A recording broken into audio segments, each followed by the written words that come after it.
अस्सलाम वालेकुम दोस्तों, कैसे हो? मुझे मेरी आप सभी से हो गई न्यू अपडेट के साथ मैं आपके सामने फिर हाजिर हो चुके हैं। अगर आप कुवैत में रहते हैं, कुवैत की खबरों से हमेशा के लिए अपडेट रहना चाहते हैं तो ये वीडियो आप शुरू से लेकर आखिर तक देखते रहिए।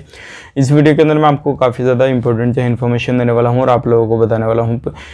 इस वीडियो के अंदर मैं आपको कुछ एयरपोर्ट के हवाले से अच्छी खबर आ रही है निकल के, वो मैं आपको बताने वाला हूँ और आप लोगों के लिए अच्छी खबर हो सकती है आने वाले वक्त में। इसमें जो है कैबिनेट की मीटिंग जब होगी तो उस पर फैसला लिया जाएगा। क्या अपडेट है क्या नहीं, पूरी डिटेल समझानेंगे।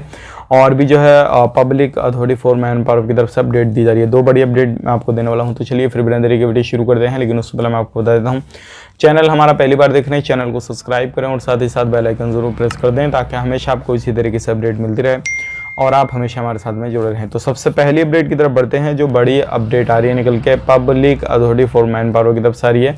और जो लेबर ऑफिस है, जैसे कि आपको मालूम है डोमेस्टिक लेबर ऑफिस होते हैं, तो उनसे जो कफिल लोग हैं वो कांटेक्ट करते हैं अरबी लोग और अपने घर में काम करने के लिए जो भी लोगों को बुलाते हैं, यानी कि इंडिया, पाकिस्तान, नेपाल, अलग अलग कंट्रियों से लोगों को बुलाते हैं। तो अभी जो है बड़ी अपडेट ये आ रही है, 5 ऐसे लेबर ऑफिस हैं जो क्या public authority for man power को उन्होंने रिक्वेस्ट की है और कहा है कि हमारे लाइसेंस कैंसिल कर दिए जाएं।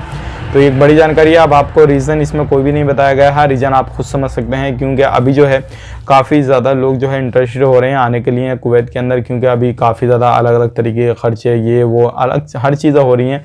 तो इस तरीके से इन चीज़ों को लेकर हो सकता है। बाकी रीज़न जैसे ही आप सामने आएगा तो हम आप तक ज़रूर शेयर कर देंगे। फिलहाल में 5 ऑफिस ने रिक्वेस्ट की है। अब बात कर लेते हैं यहाँ पे अगले अपडेट की तरफ। एयरपोर्ट के हवाले से आ रही है और ये आने वाले वक्त में अच्छी अपडेट हो सकती है और हो सकता है बहुत ही जल्दी इस पर फैसला लिया जा सकता है। जैसे कि आपको मालूम है, मैंने कल की वीडियो में आपको बताया था कि बहरीन के अंदर पीसीआर वगैरह की, क्वारंटाइन की कुछ भी ज़रूरत नहीं है।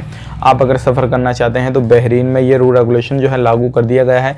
लेकिन अब कुवैत भी इस चीज़ पे सोचा विचारी चल रही है और आने वाले वक्त में इस पर कोई ना कोई मीटिंग होगी, कैबिनेट का जो फैसला आएगा या कोई भी इस तरीके की मीटिंग होगी तो ये बात रखी जाएगी। और अगर ये पास होता है, किसी भी तरीके से मंजूरी मिलती है, तो जो लोग आते हैं कुवैत के अंदर उनको पीसीआर कराने की ज़रूरत नहीं पड़ेगी। वैक्सीनेशन कंपलसरी हो गया है, ये तो सभी कंट्रियों में हो गया है, लेकिन पीसीआर वगैरह की आने वाले वक्त में ये हो सकता है कि ना ज़रूरत पड़े और आप आराम से कुवैत में एंट्री कर सकें। आपको क्या लगता है?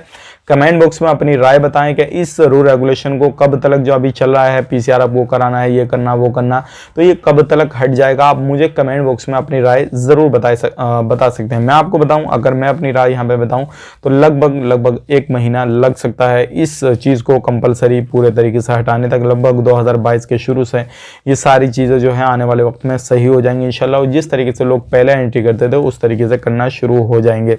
तो ये थी आज की 2 बड़ी खबरें जो कि मैंने आप तक शेयर कर दी। आपको कौन सी खबर बेहतर लगी, कौन सी खबर बेहतर नहीं लगी, वो मुझे आप बताइए।